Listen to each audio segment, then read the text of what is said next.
Bueno, Leonardo, al fin listos y dispuestos para saber un poco más acerca de ti, de quién es Leonardo Rosielo, escritor uruguayo que hace 30 años vive en Suecia y hace ¿cuántos años en Uppsala ejerces como docente en la universidad?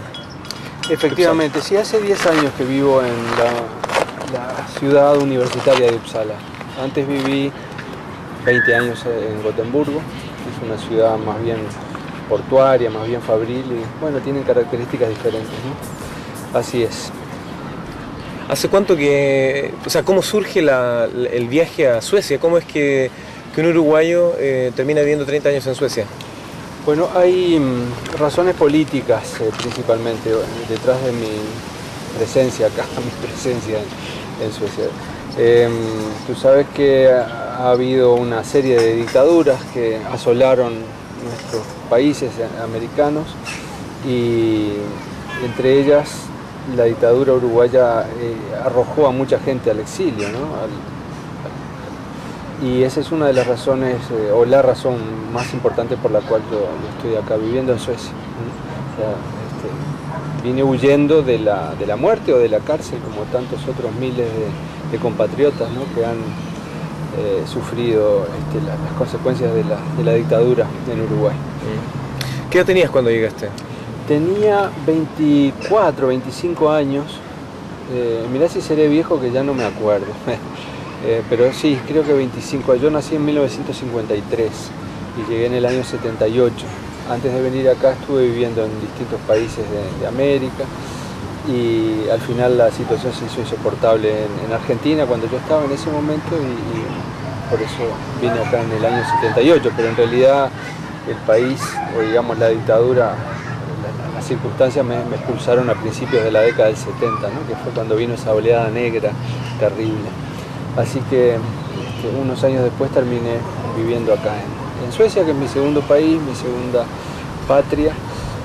Pasé más de la mitad de mi vida acá en Suecia, ¿no? Acá nacieron mis hijos y todavía no se enfrentó Suecia con Uruguay en fútbol. Ahí voy a saber qué soy más, si soy sueco o si soy uruguayo. Ah, qué interesante. Vamos a esperar ese momento entonces. Habrá que esperar ese momento. Llegas con 25 años a Suecia, a la ciudad de Gotemburgo. Habías viajado, habías estado en otros países antes. Llegaste a Suecia y dijiste, bueno, este es el país que me gusta, este es mi segunda patria. ¿Cómo se da Es el país que me acogió, digamos, no era que me gustara o me dejara de gustar, no había mucho para elegir. Claro, por cierto, terminó gustándome porque es un país hermoso, ¿verdad?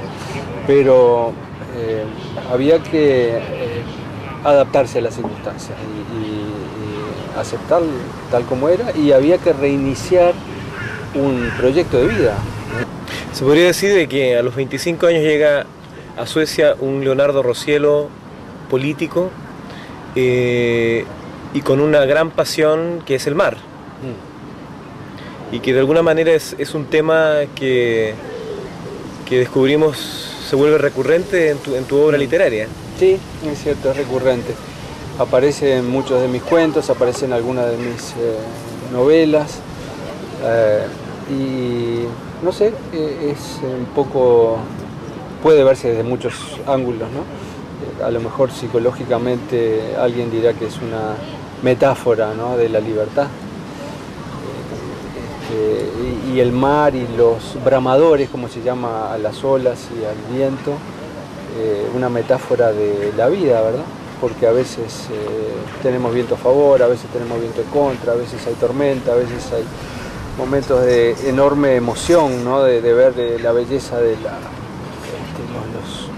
los elementos naturales, qué sé yo, una puesta de sol, un amanecer, ¿no? Y a veces es la desesperanza total, es las olas altas como los mástiles y el agua sobrecubierta y no ves ninguna esperanza de llegar a puerto en las próximas horas y es terrible, ¿no? Así que es lindo verlo, a mí me gusta verlo así un poco como una metáfora, ¿verdad? O verlo metafóricamente. Y además, claro, ya hay una tradición literaria muy importante marítima o marina, ¿no?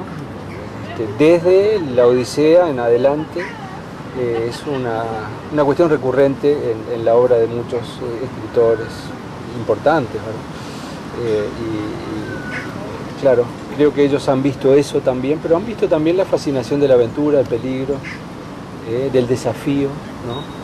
Porque te medís de alguna manera cuando estás embarcado en situaciones difíciles. Ya es difícil convivir en una superficie limitada con un grupo reducido de personas, y si la química está mal puede ser muy incómodo o aún peligroso, aún peligroso. Bueno, entonces aparte de ser un marinero en el mar de la literatura, interpreto por tus palabras de que también navegas, o sea, de que te dedicas a navegar. ¿Cómo es esto? ¿Perteneces a un club o...? Sí, fíjate que yo había salido a navegar un poco, muy poco, ¿no? En barcos costeros en Uruguay, de adolescente, pero fue acá en Suecia que encontré la posibilidad de ejercerlo. Muchas personas en nuestros países piensan, con razón, porque es así en América Latina, que es un deporte de aristócratas, ¿no? Muy caro. Sin embargo, acá en Suecia es un deporte muy popular, ¿no? Hay más de 900.000 barcos, y acá yo tuve la oportunidad de aprender a navegar y a navegar. Es decir, navegar a vela y navegar en las cartas de navegación, leer cartas de navegación. Yo sé que la navegación marítima no es tu única pasión. Bueno, otra pasión es la navegación aérea, es cierto, ¿no? Yo no sé ahora si tuviera que hacer unos apuntes etiológicos, que son, bueno, contar cómo es el origen de una escritura determinada, de dónde demonios viene eso, Posiblemente de Julio Verne, de Viaje al Mundo en 80 días, hay una película también con Cantinflas. Pienso que puede venir de allí, pero siempre me interesó mucho eso, y cuando yo me doctoré, mis colegas me hicieron un regalo muy lindo. La que en ese momento era mi esposa, sabiendo de esta pasión por mí, le dijo a mis colegas que un buen regalo para celebrar el hecho de haberse doctorado podía ser un viaje en globo, y efectivamente me regalaron eso, un viaje en globo aerostático, y eso fue en 1990, y fue una experiencia inolvidable que yo recomendaría a todo el mundo que la haga en algún momento, ¿no? El globo se mueve con el viento, entonces siempre, independientemente de la cantidad de viento que haya, hay silencio. Es decir, es diferente de la navegación del barco. El barco te mueves en relación con el viento y siempre lo sientes, lo oyes, lo percibes. En cambio, como el globo se mueve con el viento, tú estás en silencio, no oyes el viento, ¿no? Y hay una posibilidad formidable de escuchar hasta cierta altura, ¿no? 300, 400 metros se oye el ruido de la tierra, de las personas, de los automóviles, de los patos, en fin, lo que haya, ¿no? El eco, si gritas en un lago, se refleja. Pero después de cierta altura es el silencio total. Y las nubes y la tierra, y es realmente muy emocionante, ¿no? Tu última novela editada, Hay Marte, es una novela donde el personaje es un experto entre otras cosas, en globos aerostáticos. Así es. ¿Podrías contarnos un poquito de esta novela? ¿Cómo no? Es una novela histórica, ¿verdad? Y está situada en los años entre 1830 y 1843, más o menos. Y este es un personaje que está tomado o está fundado en un hecho real, de un aeronauta italiano que hizo unas ascensiones en globo en Dinamarca. Y yo encontré la noticia en un periódico de esa época, haciendo investigaciones sobre el origen del cuento, justamente, en el siglo pasado, y él se llamaba Muerte de un aeronauta. Bueno, este personaje, basado en ese hecho real, de un Giuseppe Tardini que muere en 1851, es un italiano llamado Luciano Volterra, que tiene pasión por los globos aerostáticos, y se pone en contacto con la logia de los Carbonarios, que fue una logia que luchó por la libertad. Yo no diría tanto la unificación italiana, eso lo hizo Garibaldi después, sino por la libertad de Italia, que en ese momento estaba muy dividida y ocupada. Bueno, este se transforma en una especie de agente carbonario que viaja por distintos países de Europa, y hace ascensiones en globo y tiene conocimiento sobre cómo hacer los globos y cómo volar. Y un líder italiano lo pone en contacto y le sugiere que vaya a poner sus conocimientos al servicio de Giuseppe Garibaldi, que en ese momento estaba en Brasil luchando con los farrapos por la República. Y cuando él viaja, Garibaldi, y esto es histórico, Garibaldi va al Río de la Plata ya un poco decepcionado por la lucha de los farrapos, y el gobierno de la defensa de Montevideo, que en ese momento estaba sitiado por las tropas afines a Rosas, que era el dictador argentino, es nombrado jefe de la flota del gobierno de la defensa. Y mi personaje va y se pone en contacto con Garibaldi y le va a vender esta idea de hacer un globo para utilizarlo con fines militares, cosa que ya habían hecho los franceses en Egipto, ¿no? Claro, el globo te permite ver muchísimo más y tener una noción de cómo se van desplazando los ejércitos. Y bueno, esto a Garibaldi le interesa, y este personaje que ha hecho la travesía del Atlántico, ha tenido un naufragio, ha perdido a su mujer, entra en una serie de percances, aventuras, qué sé yo, duelo, esto y lo otro, y termina siendo un globo aerostático para Garibaldi, y bueno, termina la novela ahí un poco trágicamente con la desaparición, como sucedió con Giuseppe Tardini, ¿no? Así que también eso se puede ver, si uno quiere, metafóricamente. Eso es lo que trata de hacer un poco el escritor, ¿no? Poner las imágenes, poner las diferentes figuras retóricas al servicio de una proyección más espiritual, si se quiere, ¿no? Y entonces, bueno, esta idea de ascender hacia la luz, hacia la pureza, hacia lo espiritual o divino, si uno quiere, puede verse en el globo, ¿no? También como es un poco el mito de Ícaro, ¿ves? Que reaparece Ícaro, ¿no? Ícaro. La idea de llegar a los dioses, ¿no? Mediante el perfeccionamiento espiritual, que bueno, por eso se puede ver en forma metafórica, como también se puede ver la navegación. Esta novela fue editada hace 5 años atrás, si no me equivoco, y va en camino a ser editada nuevamente, una segunda edición. ¿Nos podrías contar un poco de eso, de cómo ocurre la primera edición y que después de 5 años vuelve a ser editada? Bien, esta novela yo la había venido trabajando durante muchos años. Yo no tengo ninguna prisa y no le recomiendo a ningún escritor que se apresure, sino cuando está listo y uno lo sabe eso, ¿no? Entonces era una novela muy gruesa, a muchas voces, muchos narradores, era muy complicada, era una novela experimental, una novela moderna en ese sentido, y yo no estaba conforme, todavía no la veía terminada, y en eso apareció el anuncio de un concurso de novela breve, y ahí se me iluminó y dije, voy a transformar esto en una novela breve, quiere decir una nouvelle, unas 100 páginas. Suele ser el límite, ¿verdad?, entre la nouvelle y la novela. Ahora bien, este premio era en Colombia, que se llamaba el Premio Álvaro Cepeda Zamudio de novela breve. Era un premio de $5.000, qué sé yo, la edición, y bueno.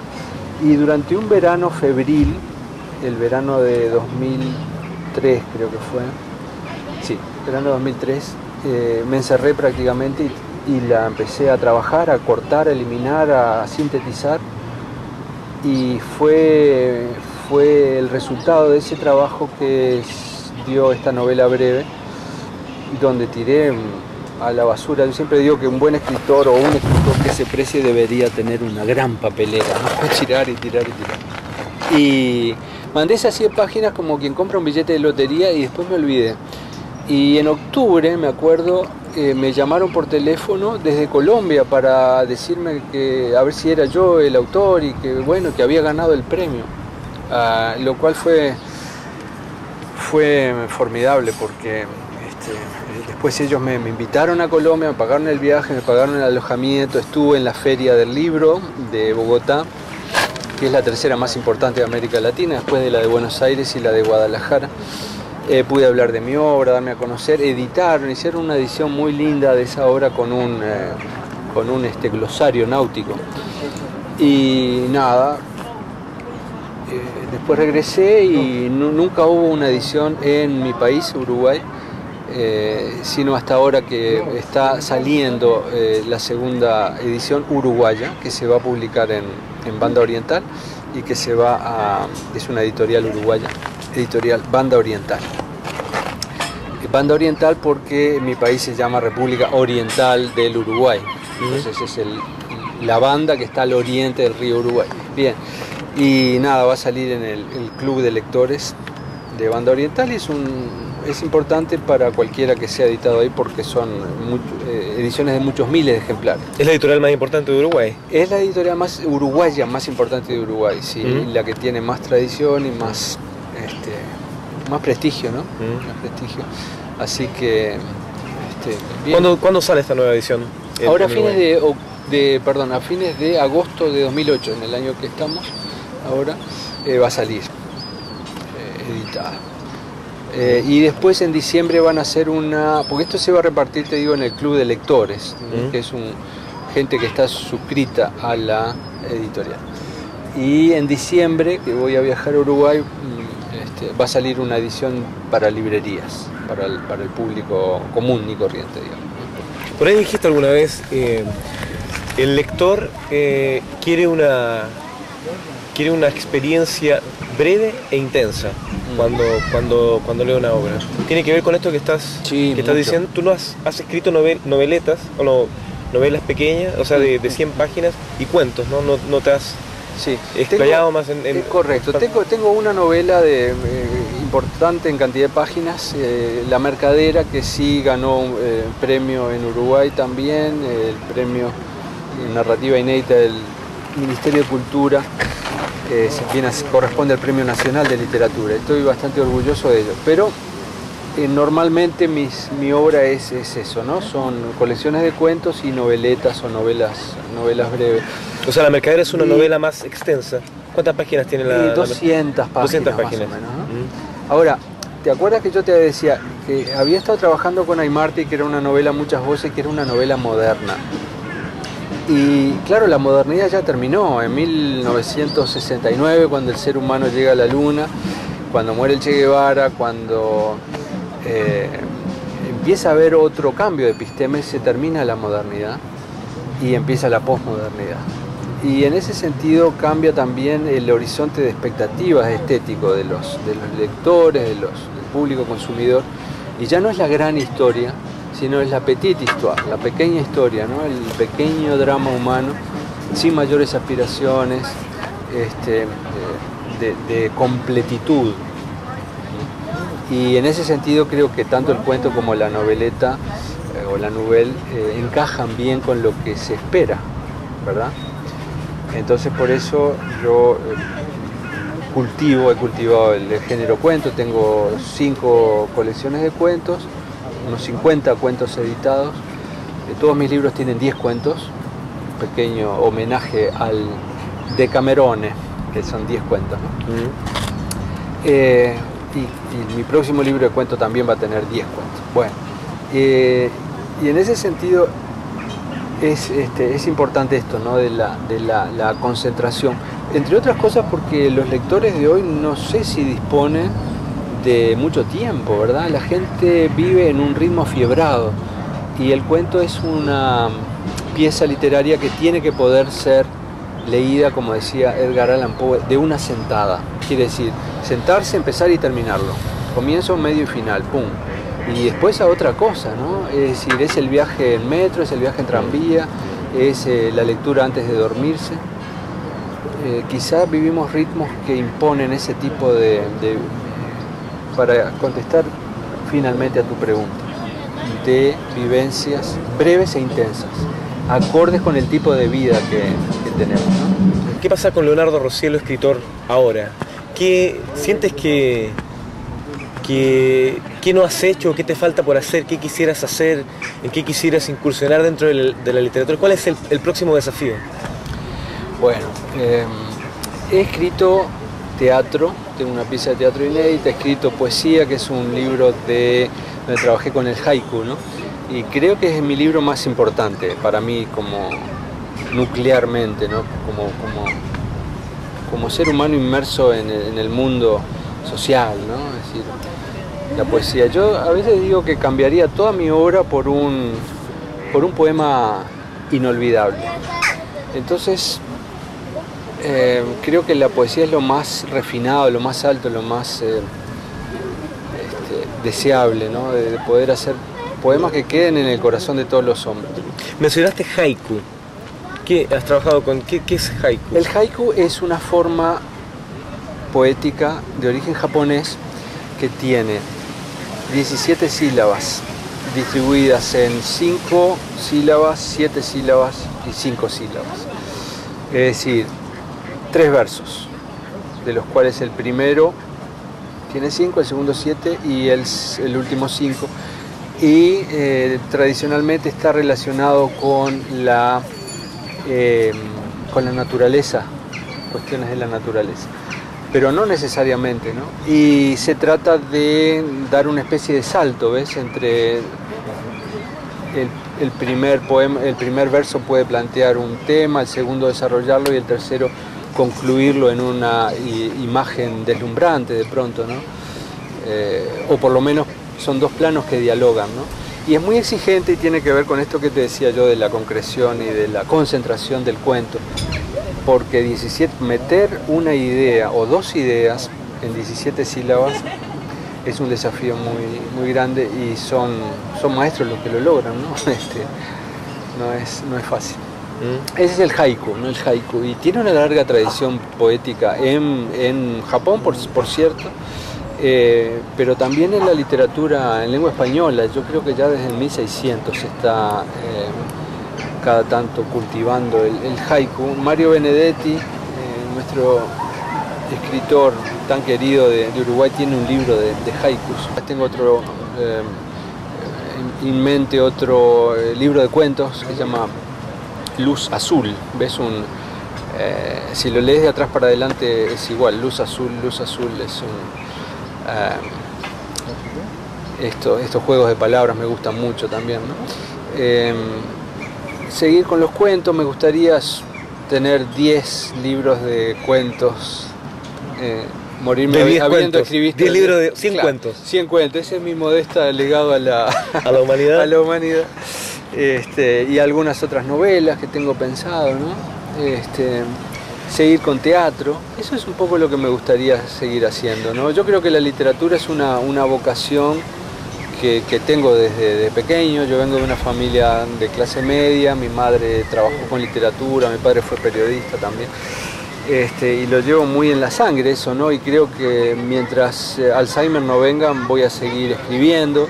Cualquiera que haya escrito sabe que el escritor escribe permanentemente, así vayas conduciendo o vas tomando apuntes mentales, en fin, ¿no?